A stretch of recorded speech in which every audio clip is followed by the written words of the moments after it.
ত্বকী হত্যার বিচারের দাবিতে মানিক মিয়া অ্যাভিনিউতে সমাবেশ হচ্ছে। আরও জানাতে সেখান থেকে আমাদের সঙ্গে যোগ দিচ্ছেন মোহাম্মদ শফিক। শফিক, সেখানে যারা এসেছেন তারা কি দাবি করছেন এবং সেখানে সবশেষ পরিস্থিতি জানাবেন।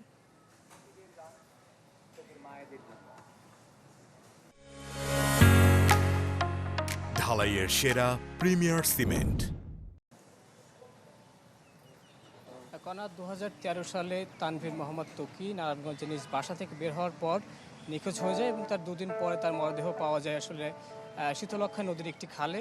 সেই যে 2013 সালে ত্বকী নিহত হলেন এবং এরপর কিন্তু 13টি বছর কেটে গেছে এবং 13 বছর পরেও যে বিচার না পাওয়ার যে দুঃখ বা কষ্ট, সেই কষ্ট নিয়ে কিন্তু আজকে এখানে সন্ত্রাস নির্মূল ত্বকী মঞ্চ, সেই মঞ্চের উদ্যোগে একটি সমাবেশের আয়োজন করা হয়েছে এবং এখানে যারা উপস্থিত রয়েছেন তারা বলছেন যে বাংলাদেশের যে বিচারহীনতার সংস্কৃতি, সেই সংস্কৃতি থেকে বেরিয়ে আসতে হবে এবং এই বেরিয়ে আসার ক্ষেত্রে আসলে বিভিন্ন সময় বিভিন্ন সরকার বদল হয়েছে, তবে সেই ধরনের কার্যকরী কোনো উদ্যোগ নেওয়া হয়নি। এই যে বিচারহীনতার সংস্কৃতি, সেটি কিন্তু বহু সময় ধরেই চলে আসে বাংলাদেশে। সাম্প্রতিক সময় বিভিন্ন হত্যাকাণ্ড সংঘটিত হচ্ছে, বিশেষ করে শিশুদের উপরে এক ধরনের যে অমানসিক নির্যাতন বা নিহত ধর্ষণ, সেই ধরনের ঘটনা ঘটছে। সেই ঘটনাগুলো যেন পুনরাবৃত্তি না ঘটে বাংলাদেশে, সেই কথাটি এখানে তারা বলছেন এবং এখানে আসলে বিভিন্ন সাংস্কৃতিক অনুষ্ঠানের মাধ্যমেই কিন্তু গান বাজনা এবং কবিতা আবৃত্তির মাধ্যমেই কিন্তু এখানে যারা উপস্থিত হয়েছেন তারা এই যে বিচারহীনতার সংস্কৃতি বা সুষ্ঠু সময়ে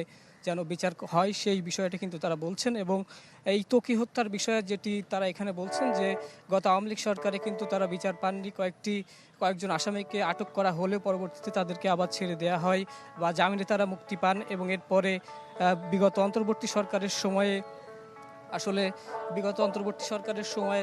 101 উদ্যোগ নিলেও সেই সময়ও কিন্তু কোনো ধরনের কার্যকরী বিচারের যে পদক্ষেপ সেটি দেখা যায়নি এবং এরপর বিএনপি সরকার যখন এখন ক্ষমতায় আসলো, তাদের কাছে আসলে দাবি জানাচ্ছেন এই সন্ত্রাস। শফিক, আপনাকে ধন্যবাদ।